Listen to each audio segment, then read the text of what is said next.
Leader थे पूरी दुनिया में, जिस जवान मर्दी और जिस लीडरशिप के साथ उन्होंने मुसलमानों की नुमाइंदगी की और इसके साथ साथ इस मुल्क को आइन दिया, 73 का आइन जनाब जुल्फ़िकार अली भुट्टो के हुकूमत में मंजूर हुआ आफ्टर द अमेंडमेंट। 2 आइन पहले मुल्क के थे। तो मैं ये कहना चाहूंगी कि देर सही लेकिन हक का फैसला जरूर होता है, और जो सच्चा होता है दुनिया को उसकी सच्चाई देर सही लेकिन पता जरूर चलती है। तो आज 45 साल बाद अदालत ने ये तस्लीम किया कि शहीद जुल्फ़िकार अली भुट्टो की मौत में शहादत कहूंगी कि अदालती कत्ल थी।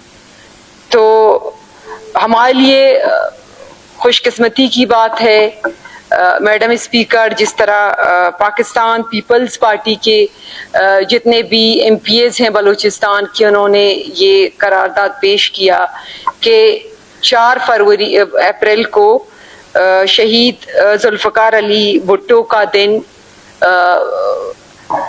मुकर्रर किया जाए, ताकि पूरे मुल्क की जो हमारी अवाम है वो शहीद जुल्फ़िकार अली भुट्टो को हमेशा इस दिन याद करे कि इस दिन किस तरह अदालती कत्ल हुआ था, एक अजीम लीडर को शहीद किया गया। दूसरा मैं ये कहना चाहूंगी बिलखुसूस दहशतगर्दी के हवाले से, मकरान में जो कुछ दिनों से दहशतगर्दी की एक लहर फिर से दौड़ पड़ी है। मकरान डिवीजन में एक के बाद 3 दहशतगर्दी के वाक़यात हुए हैं, जिसमें 2 गवादर में और 1 तुरबत में, जिसमें हमारे फौजी नौजवान शहीद हुए हैं। तो उन सब की मगफरत के लिए दुआ करते हैं और शुहदा के दर्जात बुलंद हों। तो मैं ये कहना चाहूँगी कि मकरान डिवीज़न बिलखसूस तालीम के हवाले से लिटरेसी रेट मकरान डिवीज़न की, डिस्ट्रिक्ट केज की, पूरे बलूचिस्तान में आगे है। और खुशकिस्मती की बात यह है कि पाकिस्तान लेवल में एक सर्वे के मुताबिक मकरान डिवीज़न 5th नंबर पे है। तो दहशतगर्दी की वाक़यात खासतन मकरान डिवीज़न में किए जा रहे हैं ताकि यहाँ तरक्याती कामों को रोका जाए, ताकि यहाँ जो सरमायाकार हैं, बैरूनी सरमायाकार हैं, कोशिश की जा रही है कि बलूचिस्तान में उनकी इन्वेस्टमेंट हो, पाकिस्तान में हो। तो उनको पहले से लग चुकी है कि अगर मकरान डिवीज़न में या बलूचिस्तान में तरक्याती काम हुए, लोगों की महसूलों का अताला हुआ, तो फिर हमारी नफरत की सियासत, हमारी फंडिंग जो हमें पाकिस्तान की दुश्मन ममालिक से नहीं मिल रही है, तो ये बंद होगी। तो खासतन मकरान डिवीज़न को उन्होंने अपना फोकस किया हुआ है। यहाँ पढ़े लिखे नौजवानों को तालीम से दूर रखकर महरूमियों और नफरत की सियासत की तरफ धकेलना चाहते हैं और अमन अमान को बिगाड़ना, इसकी कड़ियाँ उसी मकसद के साथ जाके चूकती हैं। तो मैं इन तमाम वाक़यात की शदीद अल्फाज में मज़म्मत करती हूँ। बतौर बलोच बेटी उसी इलाके से मैं ताल्लुक़ रखती हूँ। मैं इन तमाम दहशतगर्दी की वाक़यात की मज़म्मत करती हूँ और मैं समझती हूँ कि सेवान में बैठे तमाम लोग जो आज फ़लस्तीन के लिए आवाज़ उठा रहे हैं, आज जो इसराइल की मज़म्मत कर रहे हैं, वो इन तमाम तंजीमों की भी मज़म्मत करें, इन तमाम लोगों की भी मज़म्मत करें जो इन तंजीमों के आलाकार बने हुए हैं, जो ना सिर्फ अमन अमान को बिगाड़ रहे हैं बल्कि हमारे फौजी नौजवान रोज़ाना शहीद हो रहे हैं, सिविलियन शहीद हो रहे हैं।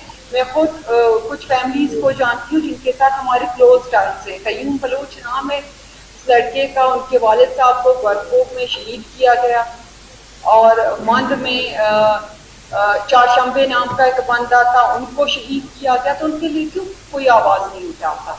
क्या वो बलोच नहीं है? क्या उनका खून सफ़ेद है? क्या बलोच वो हैं जो जिनके बारे में या ये कहा जाता है कि वो अगवा किए गए हैं या पाकिस्तान की जेलों में है? सिर्फ बलोच वो हैं یا وہ ہیں جو پہاڑوں پہ خود کو مسنگ پرسن یہاں دکھاتے ہیں، صرف بلوچ وہ ہیں.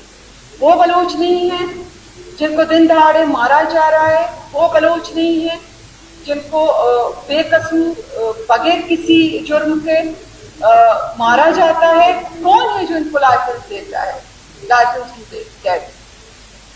کس نے دیا ہے ان کو؟ لیکن افسوس کی بات یہ ہے کہ ان بلوچوں کے لیے کوئی آواز اٹھانا پسند نہیں کرتا، کیونکہ حق کے لیے آواز اٹھاتے ہیں جو لوگ یہ چورن نہیں بکتا، جو نفرت کی سیاست پھیلانا چاہتے ہیں، جو نیگیٹو پروپیگنڈا کرتے ہیں. وہ چورن بہت بکتا ہے ہمارے ملک میں افسوس کے ساتھ، کیونکہ اس کے پیچھے فنڈنگ ہے. پاکستان دشمن جو ممالک ہیں وہ فنڈنگ کرتے ہیں ان کو، اسی لیے یہ چورن بڑی آسانی کے ساتھ بکتا بھی ہے اور پھیلتا بھی ہے. جو حق پہ ہوتے ہیں ان کے لیے کوئی آواز نہیں اٹھاتا، ان کے لیے کوئی نہیں بولتا. آج ہم سب کڑے اسرائیل کی ظلم کے خلاف بولتے ہیں، لیکن چند تنظیموں کے خلاف بولنا کوئی پسند نہیں کرتا. اتنے تو ہم بزدل نہیں ہیں، لیکن بات یہ ہے کہ ہم نے اپنی ضمیر کو جھنجھوڑنا ہوتا ہے. ہمیں یہ احساس ہونی چاہیے، اور میں سمجھتی ہوں کہ اس پہ بولنا بڑا ضروری ہے. شاید کچھ لوگوں کو یہ باتیں میری بڑی سخت لگیں، اور شاید کچھ لوگ یہ سمجھتے ہیں کہ ایسی باتوں سے گریز کیا جائے، لیکن نہیں، میں نہیں ڈرتی کسی سے. اور میں ان تمام لوگوں کے لیے آواز اٹھاؤں گی جو ان دہشت گرد تنظیموں کے ہاتھوں مارے گئے ہیں اور ان کے ہٹ لسٹ میں ہیں. کیونکہ کل کو خدا نخواستہ اگر میرے ساتھ کچھ ہوا تو میرے بچوں کے لیے کوئی آواز اٹھانے والا ہو. تو میں سمجھتی ہوں کہ اس پہ آواز اٹھانا بہت ضروری ہے، اور ان تمام دہشت گردی کے واقعات کی شدید الفاظ میں مکمل کرتے ہیں. کسی اور نے بات کرنی؟ عادیہ کی مدد کر سکتا